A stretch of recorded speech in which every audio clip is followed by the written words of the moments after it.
Olá você, estamos começando mais um estudo das Escrituras, falando sobre os temas atuais e tudo aquilo que está envolvido no panorama profético. Agora, preste muita atenção. Nós vamos falar sobre a abominação desoladora. O que é isso? E como isso irá afetar todo mundo. Note, as pessoas exaltam aquilo que elas mais gostam, o que elas adoram, o que elas veneram. E basta ver o que está no destaque a cada dia, na mídia, na TV. Em toda parte você vê aquilo que as pessoas mais discutem, aqueles tópicos que estão no topo dos mais discutidos.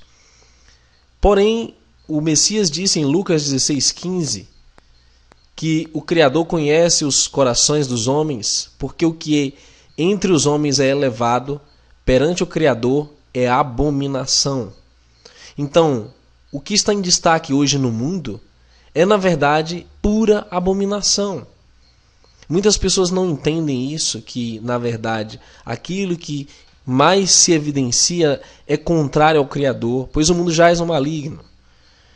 A palavra abominação é um substantivo feminino que quer dizer um ato ou efeito de abominar, repulsa, aversão, execração, coisa abominável, execrável, repulsiva. Aquilo que o Criador não suporta, ele quer vomitar, ele quer afastar. E o que seria isso nas Escrituras? Bom, o livro de Ezequiel fala de uma profecia sobre o pão imundo que seria tragado pelos filhos de Israel em um determinado momento. E essa é uma profecia muito forte. Do verso 12 ao 15 diz que o que comeres será como bolos de cevada, e cozê-los-ás sobre o esterco que sai do homem, diante dos olhos deles. Assim diz o Criador: comerão os filhos de Israel o seu pão imundo entre os gentios, para onde os lançarei. Então disse eu: ah, meu Senhor, eis que a minha alma não foi contaminada, pois desde a minha mocidade até agora nunca comi daquilo que morrer de si mesmo, ou que é despedaçado por feras. Nem carne abominável entrou na minha boca, e disse-me: vê, deite esterco de vacas em lugar de esterco de homem, e sobre ele prepararás o teu pão. O profeta se queixou que o povo estava comendo o pão cozido em cima das fezes humanas. Aí o Criador amenizou a situação dele e disse: olha, eu vou te dar esterco de vaca no lugar de esterco de homem. E assim acontece hoje. As pessoas estão misturando o profano com o sagrado. As pessoas estão misturando as coisas do Criador com as coisas desse mundo, com as coisas vis, as coisas malignas. E o profeta Ezequiel, no capítulo 8, também viu várias dessas abominações sendo cometidas. E ele disse: entra e vê as malignas abominações que eles fazem aqui. E entrei e olhei, e eis que toda forma de répteis, animais abomináveis, todos os terafins da casa de Israel estavam pintados na parede em todo o redor. E estavam em pé diante deles 70 homens dos anciãos da casa de Israel, e Arrasanias, o filho de Safã, em pé no meio deles, e cada um tinha na mão o seu incensário, e subia uma espessa nuvem de incenso. Então me disse: viste, filho do homem, o que os anciãos da casa de Israel fazem nas trevas, cada um nas suas câmaras pintadas de imagens? Pois dizem: Yahweh não nos vê, Yahweh abandonou a terra. Meus queridos, essa é a condição dos líderes religiosos dessa época, adorando no oculto a falsos ídolos. E, portanto, essas mensagens que são levadas ao povo não são do Criador. As músicas que são compostas não são do Criador. São, na verdade, inspirações malignas. E o povo está comendo esse pão imundo e chamando isso de coisas do Criador. E disse-me ainda: tornarás a ver maiores abominações que estes fazem. E levou-me à entrada da porta da casa de Arro, que está do lado norte, e eis que estavam ali mulheres assentadas, chorando a Tamuz. Tamuz, na verdade, é o filho de Nimrod e Semiramis. Esse é um deus babilônico, é um deus lá da Mesopotâmia, a antiga Torre de Babel, que era adorada pelas filhas de Israel, o Deus Sol. E hoje as pessoas estão chorando por Tamuz nas festas pagãs, durante os eventos esportivos, durante as comemorações, as celebrações e feriados, continuam com essas abominações que o Criador odeia. E disse-me: vês isto, filho do homem, ainda tornarás a ver abominações maiores do que estas. E levou-me para o átrio interior da casa de Arro, e eis que estavam à entrada do templo de Arro, entre o pórtico e o altar, cerca de 25 homens de costas para o templo de Arro e com os rostos para o oriente. E eles, virados para o oriente, adoravam o sol. A adoração solar é sem dúvida uma das idolatrias mais antigas e mais presentes hoje na cultura pop, secular e também na cultura religiosa. Tudo remete ao sol. Todos os feriados, todos os ritos remetem à adoração solar. Basta pesquisar aí que você vai encontrar. Então me disse: vês isto, filho do homem, há porventura coisa mais leviana para a casa de Arrudá do que tais abominações que fazem aqui? Havendo enchido a terra de violência, tornam a irritar-me, e ei-los a chegar o ramo ao seu nariz. Por isso também eu os tratarei com furor, o meu olho não poupará, nem terei piedade, ainda que me gritem dos ouvidos com grande voz, contudo não os ouvirei.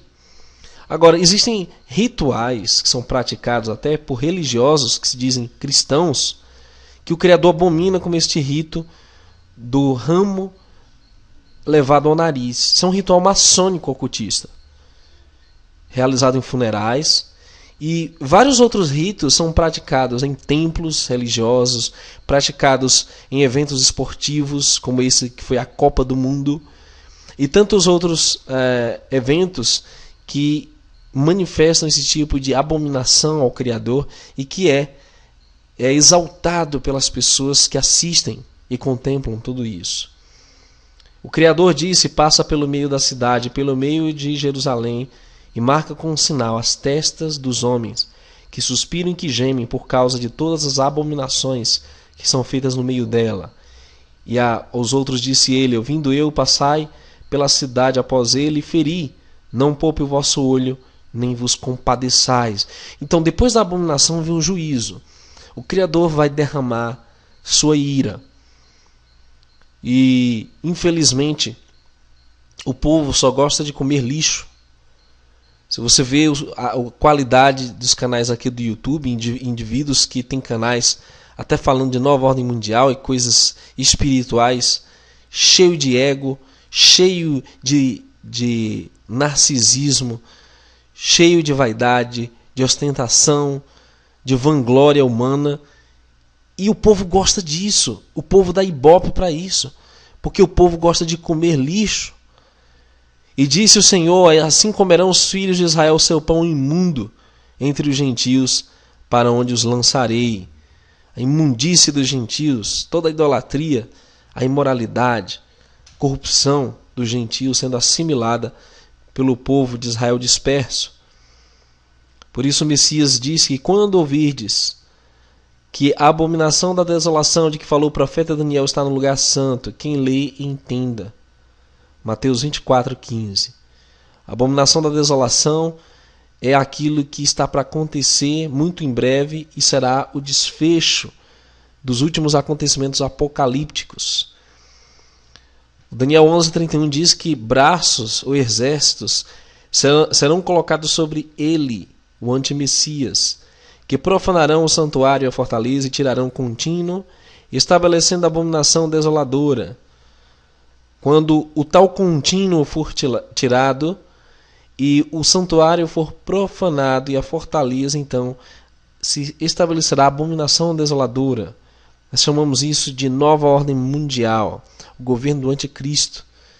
E Lamentações 1:10 fala como que abominações serão praticadas nesse tempo. Diz: estendeu o adversário a sua mão a todas as coisas mais preciosas dela, pois viu entrar no seu santuário as nações acerca das quais mandaste que não entrassem na tua congregação. Nações pagãs que vão adentrar Jerusalém, que vão fazer parte de uma religião mundial sincrética. Desde o tempo em que o sacrifício contínuo for tirado e posta a abominação desoladora, haverá 1290 dias, diz Daniel 12:11.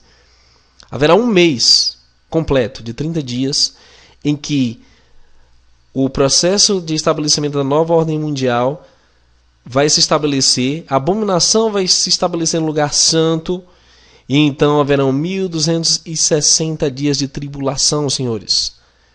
Infelizmente, isso não é compreendido pela maioria.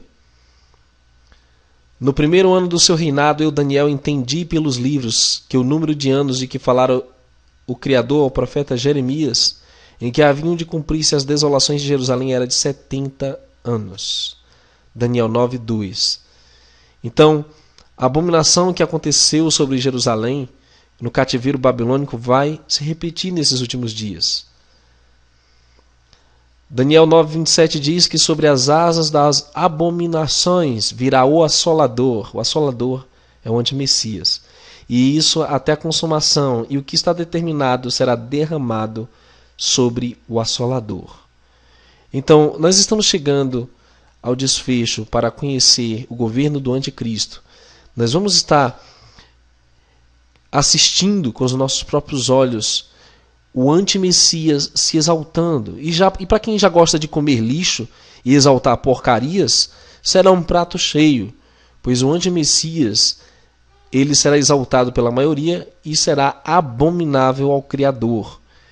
Ninguém de maneira alguma vos engane, porque não será assim, sem que antes venha a apostasia e se manifeste um homem do pecado, filho da perdição, o qual se opõe e se levanta contra tudo que se chama Deus ou se adora, de sorte que se assentará como Deus no templo de Deus, querendo parecer Deus. 2 Tessalonicenses 2, 3-4. Então saberão que eu sou grande, eu sou, quando eu tornar a terra em desolação e espanto por causa de todas as abominações que cometeram. Ezequiel 33:29. Não se engane, depois das abominações que vão ocorrer, virá a desolação, a destruição, a ira do Criador. E um evento muito significativo é o aparecimento das duas testemunhas. Coisa que muitos não acreditam que será literal, porém, reestudando o Apocalipse, no seu contexto original hebraico, você entende que realmente são duas pessoas literais, que quando acabarem o seu testemunho, a besta que sobe do abismo lhes fará guerra, e os vencerá e os matará. E jazerão seus corpos mortos na praça da grande cidade, que espiritualmente se chama Sodoma e Egito, onde nosso Senhor também foi crucificado. E homens de vários povos, tribos e línguas, nações, verão seus corpos mortos por 3 dias e meio, e não permitirão que seus corpos mortos sejam postos em sepulcros. E os que habitam na terra se regozijarão sobre eles e se alegrarão, e mandarão presentes uns aos outros. Olha aí, o mundo celebrando a morte das duas testemunhas contra o Criador, porque exaltam o anti-Messias. Porquanto esses 2 profetas tinham atormentado os que habitam sobre a terra. E depois daqueles 3 dias e meio, o Espírito de vida, vindo do Criador, entrou neles, e puseram-se sobre seus pés, e caiu grande temor sobre os que os viram. Apocalipse 11, 7-11. Bom, queridos, finalmente, no contexto dessa aparente derrota, o Apocalipse 11, 12-15 diz que virá o triunfo final do Salvador. Ouviram uma grande voz do céu que dizia: subi para aqui, e subiram ao céu em uma nuvem, e os seus inimigos os viram. E naquela mesma hora houve um grande terremoto, e caiu a 10ª parte da cidade. E no terremoto foram mortos 7.000 homens, e os demais ficaram muito atemorizados, e deram glória ao Criador do céu. É passado o 2º ai, eis que o 3º ai cedo virá. E o 7º anjo tocou sua trombeta, e houve no céu grandes vozes que diziam: os reinos do mundo vieram a ser de nosso Criador e do seu Messias, e ele reinará para todos sempre. Aleluia. Isso porque finalmente o Messias, nosso Salvador, será exaltado acima do anticristo, acima das multidões idólatras que vão exaltar o mal por um tempo. Mas estes não prevalecerão contra o Cordeiro, mas o Cordeiro os vencerá, e os que estão com ele, que são chamados eleitos e fiéis. Querido, você tem a oportunidade de tomar uma decisão já.